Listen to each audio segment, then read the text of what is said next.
فتنہ الخوارج سمیت دہشت گرد گروہ پاکستان کے خلاف افغان سرزمین سے کارروائیاں کر رہے ہیں۔ دہشت گرد حملوں میں غیر ملکی ہتھیاروں کا استعمال ثبوت ہے افغانستان ایسے عناصر کی محفوظ پناہ گاہ بنا ہوا ہے۔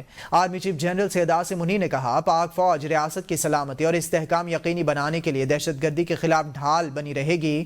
آرمی چیف نے 4 مارچ کو بنو کینٹ پر خوارج کے ناکام دہشت گرد حملے کے تناظر میں بنو کا دورہ کیا۔ آرمی چیف کو سیکیورٹی صورتحال پر بریفنگ دی گئی۔ آرمی چیف نے کہا کہ اس حملے کے مرتکب دہشت گردوں کو بہادر جوانوں نے فوری طور پر انجام تک پہنچا دیا۔ جنرل عاصم منیر کا کہنا تھا کہ اس گھناؤنے حملے کے منصوبہ سازوں اور سہولت کاروں کو جلد انصاف کے کٹہرے میں لایا جائے گا۔ مسلح افواج پاکستان کے عوام کی حفاظت اور سلامتی یقینی بنانے کے لیے کوئی کسر اٹھا نہیں رکھیں گی۔ جنرل باجوہ، بانی پٹائی اور فیض حمید نے طالبان کو پاکستان میں بسانے کا فیصلہ کیا۔ وزیر دفاع خواجہ آصف کہتے ہیں کہ دہشت گردی کے خلاف جنگ ہم نے شروع کی تھی۔ دہشت گردی کے خلاف پاکستان فرنٹ لائن پر لڑ رہا ہے۔ افغانستان میں امریکہ نے ہائی ٹیک اسلحہ چھوڑا، اب امریکہ اگر اسلحہ واپس لے رہا ہے تو اچھی بات ہے۔ امریکی اسلحے سے دہشت گردی میں اضافہ ہوا۔ خواجہ آصف نے کہا کہ سیاسی مخالفین 3-4 مرتبہ یہ وفاق پر حملے کر چکے ہیں اور عید کے بعد دوبارہ حملہ کرنے کا کہہ رہے ہیں۔ اب مفاہمت کے بجائے مزاحمت کی سیاست ہوگی۔ ساری دنیا کی ایک مشترکہ جنگ ہے، تو اگر داعش کا کوئی بندہ یہاں پہ پکڑا گیا ہے تو داعش کے وکٹم ہم بھی ہیں اور باقی ساری دنیا بھی ہے۔ تو پاکستان نے ایک اپنی جنگ بھی اور ایک بین الاقوامی برادری کی طرف جو ان کی ایک آبلیگیشن ہے، ذمہ داری ہے، اس ذمہ داری کو انہوں نے بڑی خوش اسلوبی سے ادا کیا ہے۔ کوئی ہاؤس ارسٹ کی پیشکش کی گئی تھی سر؟ نہیں، کسی موقع پہ اس قسم کی کوئی پیشکش نہیں کی گئی۔ آپ نے خود دیکھا ہے انہوں نے کتنے سٹینڈ بدلے ہیں، کتنی اپنی پوزیشنز بدلی ہیں، بلو ہاٹ بلو کولڈ والی صاحب، کبھی وہ جو ہے منتوں ترنوں پہ آ جاتی۔ اپوزیشن لیڈر عمر ایوب نے کہا ہے کہ پاکستان نے ایمل کانسی کو بھی پکڑا اور امریکہ کے حوالے کیا تھا۔ پوچھنا چاہتا ہوں کہ اس معاملے کا کیا بنا؟ حکومت شریف اللہ سے متعلق تمام حقائق سے اپوزیشن اور عوام کو آگاہ کرے۔ فارم 47 کے ذریعے اقتدار میں آنے والوں کے پاس کچھ نہیں۔ حکمران جماعت صرف 17 سیٹوں کے ذریعے اقتدار میں لائی گئی۔ خواجہ آصف 2018 میں الیکشن ہار چکے تھے، جنرل باجوہ نے جتوایا۔ عید کے بعد ہمارا احتجاج ہر صورت ہوگا، کسی کا انتظار نہیں کریں گے۔ مولانا فضل الرحمان نے بھی نہ نکلنے کا احتجاج کیا ہے۔ کہ ہمیں یہ تو سارے کے سارے فارم 47 کے ذریعے آئے ہیں، ان کی ٹوٹل سیٹیں 17 ہیں۔ خواجہ آصف سے پوچھیں جس وقت 2018 میں الیکشن تو ہار گیا تھا، اس نے کس کو واٹس ایپ کیا تھا؟ جنرل باجوہ کو جتانے کے لیے، اور اس کو جتایا گیا تھا واٹس ایپ پہ بھی۔ ہمارے پاس اپنی اسٹریٹ پاور ہے، ہم لوگ کوئی کیا کہتے ہیں کسی کا انتظار تو نہیں کریں گے۔ اسٹریٹ پاور ہے ہمارے پاس، ہم لوگ کریں گے۔ یہاں پہ ایمل کانسی کو پکڑا گیا، اس کو ڈیو پروسیس کے بغیر بھیجا گیا۔ سب سے پہلی چیز یہ ہے کہ ہمیں حقائق تو پتہ چلے نا، ساری انفارمیشن کے بغیر ہم لوگ کیسے کوئی وہ کر سکیں؟ یہ ساری چیزیں ہمیں چاہیے اور گورنمنٹ کو۔ پارلیمنٹ ہاؤس کو ان کیمرہ بریفنگ میں جنرل فیض حمید نے بتایا تھا طالبان کو واپس آنے کا موقع دیا جائے۔ رانا ثناءاللہ کہتے ہیں کہ فیض حمید جنرل باجوہ کی منظوری کے بغیر یہ بات نہیں کر سکتے تھے۔ جنرل باجوہ اور جنرل فیض حمید بریفنگ میں آئے تھے۔ بریفنگ میں وزرائے اعلیٰ اور تمام جماعتوں کی نمائندگی تھی۔ خالد مکسی اور جماعت اسلامی نے طالبان کو واپس لانے کی مخالفت کی۔ بریفنگ صرف اتمام حجت تھی، وہ طالبان کو واپس لانے کا فیصلہ کر چکے تھے۔ پرویز خٹک کو کابینہ کا رکن بنانے کا فیصلہ نون لیگ کا نہیں، یہ اتحادی حکومت ہے۔ محسن نقوی خود بتائیں گے ان کا کس پارٹی سے تعلق ہے۔ محسن نقوی کو بطور سینیٹر قاف لیگ اور آصف علی زرداری نے سپورٹ کیا۔ وزیراعظم نے اختیار ولی کو خیبر پختونخوا امور کے لیے معاون اطلاعات مقرر کر دیا ہے۔ اختیار ولی کو وزیراعظم کا کوآرڈینیٹر برائے اطلاعات تعینات کر دیا گیا۔ اختیار ولی کی تقرری اعزازی حیثیت میں کی گئی ہے۔ تمام متعلقہ اداروں کو مکمل تعاون کی ہدایت، کابینہ ڈویژن کو ضروری کارروائی کی ہدایت جاری۔ پی ٹی آئی کا اسٹیبلشمنٹ سے رابطوں کا اعتراف۔ تحریک انصاف خیبر پختونخوا کے صدر جنید اکبر کا کہنا ہے کہ یہ کبھی نہیں کہوں گا کہ ہمارے اسٹیبلشمنٹ سے رابطے نہیں، رابطے ہوتے ہیں، بالواسطہ اور بلا واسطہ بھی ہوتے ہیں۔ اداروں سے رابطوں میں ہمیں کوئی شرم بھی نہیں، کیونکہ یہ ہمارے اپنے ادارے ہیں۔ بات یہ ہے کہ عوام اور اداروں کے درمیان فاصلے نہیں بڑھنے چاہیے۔ انہوں نے کہا کہ عدالتی فیصلوں کی توہین کی جا رہی ہے، ایسے ہتھ کنڈوں سے ہم گھبرانے والے نہیں۔ میں یہ کبھی نہیں کہوں گا کہ ہمارے رابطے ہوتے ہیں، ڈائریکٹ ہوتے ہیں، انڈائریکٹ ہوتے ہیں، کبھی ایک کے ساتھ ہوتی ہے، کبھی دوسرے کے ساتھ ہوتی ہے۔